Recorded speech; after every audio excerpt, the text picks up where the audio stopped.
On va vraiment commencer à parler d'analyse dimensionnelle maintenant. Je vous conseille d'avoir vu la première vidéo sur le système international d'abord, parce que j'explique dedans déjà ce que c'est qu'une dimension.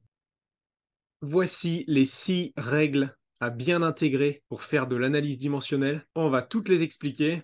Et si vous vous demandez à quoi ça sert d'apprendre tout ça, ce sera développé dans les vidéos suivantes où je me concentrerai sur les applications pratiques de l'analyse dimensionnelle. Mais d'abord, il faut savoir comment faire. Règle numéro 1. Dans toutes les équations, c'est-à-dire dans toutes les formules qu'on rencontre en physique et en chimie, on doit toujours avoir la même dimension à gauche et à droite du signe égal.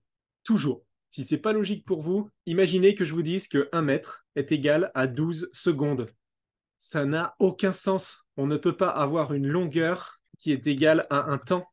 Toutes les équations qui existent en physique sont dites homogènes, c'est-à-dire elles ont la même dimension à gauche et à droite du égal. Règle numéro 2. Dans une formule, quand vous voyez une addition ou une soustraction, c'est pareil, tous les termes doivent être homogènes. Imaginez que je vous demande d'additionner 1 mètre plus 1 Kelvin. Ça fait combien? Ça aussi, ça n'a aucun sens. On ne peut pas additionner des longueurs et des températures. On ne peut additionner ou soustraire que des grandeurs qui ont la même dimension.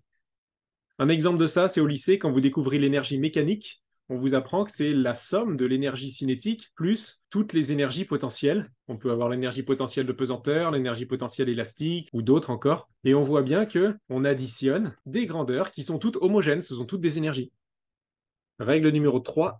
La dimension d'un produit est le produit des dimensions. Phrase peut-être un peu compliquée, mais qu'on a déjà appliquée sans s'en rendre compte dans la première vidéo, quand on était parti de la formule de l'énergie cinétique pour retrouver la dimension d'une énergie. On avait déjà en fait appliqué cette règle, car la multiplication dans la formule entre deux grandeurs devenait une multiplication entre les dimensions. C'est exactement ça que nous dit la règle numéro 3.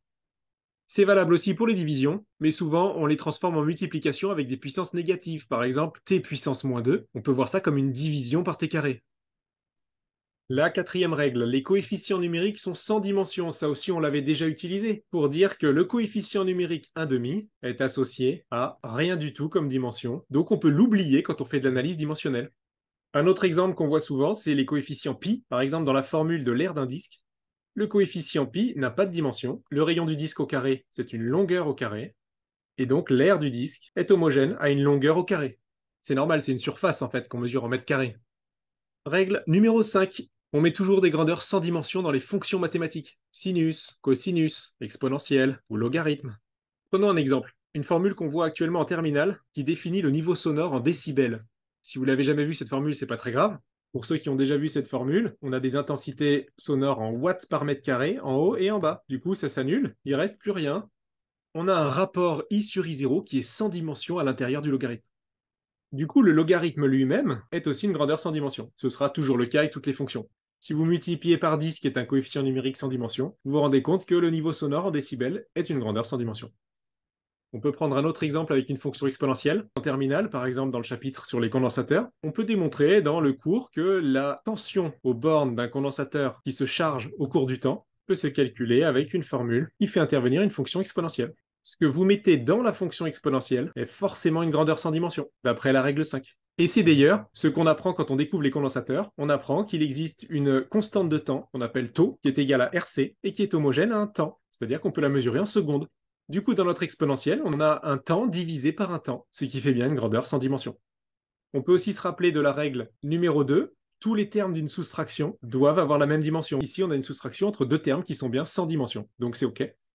La grandeur E majuscule, c'est censé être la tension aux bornes d'un générateur, donc quelque chose en volts, et on retrouve bien de l'autre côté du signe égal des volts. C'est bien une équation homogène. Et enfin, la sixième règle, quand vous voyez des dérivés, on peut oublier les d de dérivée ou les delta. Un exemple très simple, la définition d'une accélération en physique, c'est la dérivée d'une vitesse par rapport au temps. Au numérateur, on a la dérivée d'une vitesse, mais ça aura la même unité qu'une vitesse. On oublie le petit d. Et en bas, on a un temps en secondes. On se retrouve avec des mètres par seconde divisés par des secondes. Alors là, il faut savoir gérer les fractions de fractions. Ça fait des mètres divisés par des secondes au carré. C'est pour ça qu'une accélération est en mètres seconde moins 2. Alors là, on a raisonné avec les unités, c'est ce qu'on fait souvent, c'est plus facile. Et si on vous demande d'utiliser les symboles des dimensions, on a une longueur divisée par un temps, le tout divisé par un temps, ça nous donne une longueur divisée par un temps au carré. Et là, on fait vraiment l'analyse dimensionnelle, parce qu'on raisonne sur les dimensions.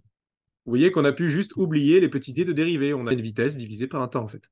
Pour ceux qui veulent comprendre pourquoi il faut se souvenir de ce que c'est qu'une dérivée. En fait, c'est une variation en haut divisée par une variation en bas. On note souvent avec des deltas en physique.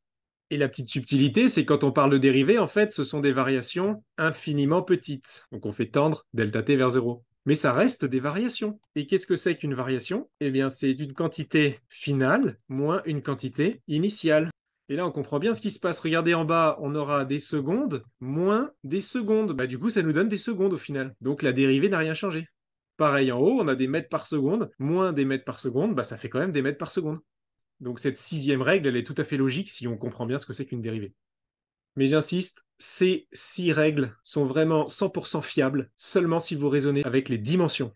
Ça ne marchera pas forcément toujours si vous raisonnez sur les unités.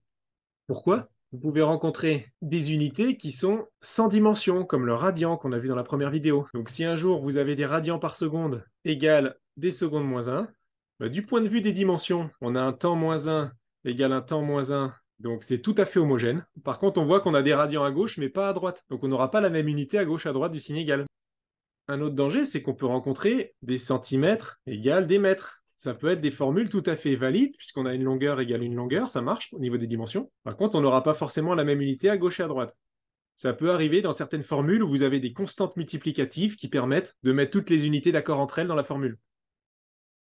C'est ce qu'on a d'ailleurs dans toutes les formules de conversion. Si je vous dis que 1 mètre est égal à 100 centimètres, le coefficient 100 est sans dimension et fait le lien entre les deux unités. Après, soyez pas trop méfiants. Des formules homogènes au niveau des dimensions seront quand même aussi très souvent homogènes au niveau des unités, c'est-à-dire vous aurez la même unité aussi à gauche et à droite du signe égal. Presque toujours. Pour finir, un rappel essentiel, toutes les formules valides en physique et en chimie sont homogènes. Toutes. Il y a 2 conséquences à ça. D'abord, la contraposée pour les matheux. Une formule qui n'est pas homogène, du coup, elle est forcément fausse. Si un jour vous voyez vitesse égale distance fois temps, c'est impossible que cette formule soit correcte. Ça ne peut pas être une formule valide en physique. Et attention, ça c'est la réciproque pour les matheux. Une formule homogène ne sera pas forcément vraie. Donc c'est plus facile de prouver qu'une formule est fausse que de prouver qu'une formule est vraie. Je vais vous donner un exemple de formule homogène qui n'est pas vraie. C'est si je vous dis que l'énergie cinétique, c'est mv carré. Cette formule est parfaitement homogène, mais ce n'est pas la bonne formule en physique parce qu'il manque le coefficient 1/2, sans dimension.